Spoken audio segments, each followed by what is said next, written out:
अय्यूब की पुस्तक अध्याय 31। अय्यूब की पुस्तक अध्याय 31। मैंने अपनी आंखों के विषय वाचा बांधी है, फिर मैं किसी कुंवारी पर क्यों कर आंखें लगाऊं? क्योंकि परमेश्वर स्वर्ग से कौन सा अंश और सर्वशक्तिमान ऊपर से कौन सी संपत्ति बांटता है? क्या वह कुटिल मनुष्यों के लिए विपत्ति और अनर्थ काम करने वालों के लिए सत्यानाश का कारण नहीं है? क्या वह मेरी गति नहीं देखता और क्या वह मेरे पग पग नहीं गिनता? यदि मैं व्यर्थ चाल चलता हूँ व कपट करने के लिए मेरे पैर दौड़े हो, तो मैं धर्म के तराजू में तौला जाऊंगा, ताकि परमेश्वर मेरी खराई को जान ले। यदि मेरे पग मार्ग से भग गए हो और मेरा मन मेरी आंखों की देखी चाल चला हो व मेरे हाथों को कुछ कलंक लगा हो, तो मैं बीज बोऊं परंतु दूसरा खाए, वरन मेरे खेत की उपज उखाड़ डाली जाए। यदि मेरा हृदय किसी स्त्री पर मोहित हो गया है और मैं अपने पड़ोसी के द्वार पर घात में बैठा हूं, तो मेरी स्त्री दूसरे के लिए पीसे और पराये पुरुष उसको भ्रष्ट करे, क्योंकि वह तो महापाप होता और न्यायियों से दंड पाने के योग्य अधर्म का काम होता, क्योंकि वह ऐसी आग है जो जलाकर भस्म कर देती है और वह मेरी सारी उपज को जड़ से नाश कर देती है। जब मेरे दास व दासी ने मुझसे झगड़ा किया, तब यदि मैंने उनका हक मार दिया हो, तो जब परमेश्वर उठ खड़ा होगा तब मैं क्या करूंगा? और जब वह आएगा तब मैं क्या उत्तर दूंगा? क्या वहां उसका बसाने वाला नहीं, जिसने मुझे गर्भ में बनाया? क्या एक ही ने हम दोनों की सूरत गर्भ में न रची थी? यदि मैंने कंगालों की इच्छा पूरी न की हो व मेरे कारण विधवा की आंखें कभी रह गई हो व मैंने अपना टुकड़ा अकेला खाया हो और उसमें से अनाथ न खाने पाए हो, परंतु वह मेरे लड़केपन ही से मेरे साथ इस प्रकार पला जिस प्रकार पिता के साथ, और मैं जन्म ही से विधवा को पालता आया हूँ।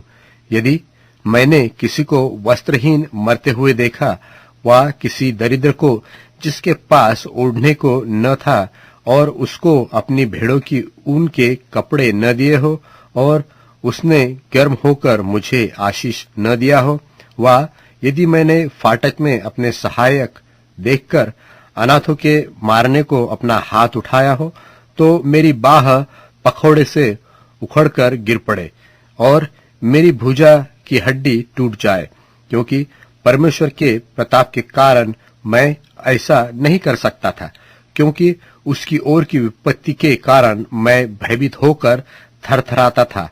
यदि मैंने सोने का भरोसा किया होता व कुंदन को अपना आसरा कहा होता व अपने बहुत से धन का व अपनी बड़ी कमाई के कारण आनंद किया होता व सूर्य को चमकते व चंद्रमा को महाशोभा से चलते हुए देखकर मैं मन ही मन मोहित हो गया होता और अपने मुंह से अपना हाथ चूम लिया होता, तो यह भी न्यायियों से दंड पाने के योग्य अधर्म का काम होता, क्योंकि ऐसा करके मैंने सर्वश्रेष्ठ ईश्वर का इनकार किया होता।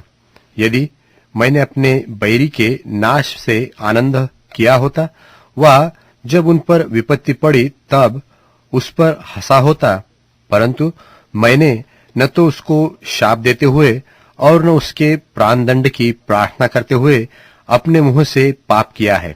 यदि मेरे डेरे के रहने वालों ने यह न कहा होता कि ऐसा कोई कहाँ मिलेगा जो इसके यहाँ का मांस खाकर तृप्त न हुआ हो, परदेशी को सड़क पर टिकना न पड़ता था, मैं बटोही के लिए अपना द्वार खुला रखता था। यदि मैंने आदम की नाई अपना अपराध छिपाकर अपने अधर्म को ढांप लिया हो, इस कारण कि मैं बड़ी भीड़ से भय खाता था व कुलीनों से तुच्छ किए जाने से डर गया, यहाँ तक कि मैं द्वार के बाहर न निकला। भला होता कि मेरा कोई सुनने वाला होता। सर्वशक्तिमान अभी मेरा न्याय चुकाए। देखो, मेरा दस्तखत यही है भला होता कि जो शिकायतनामा मेरे मुद्दई ने लिखा है वह मेरे पास होता। निश्चय मैं उसको अपने कंधे पर उठाए फिरता और सुंदर पगड़ी जानकर अपने सिर में बांधे रहता। मैं उसको अपने पग पग का हिसाब देता। मैं उसके निकट प्रधान की नाई निडर जाता। यदि मेरी भूमि मेरे विरुद्ध दोहाई देती हो और उसकी रेघारियां मिलकर रोती हो, यदि मैंने अपनी भूमि की उपज बिना मजूरी दिए खाई व उसके मालिक का प्राण लिया हो, तो गेहूं के बदले झड़बेली और जौ के बदले जंगली घास उगे। अय्यूब के वचन पूरे हुए हैं।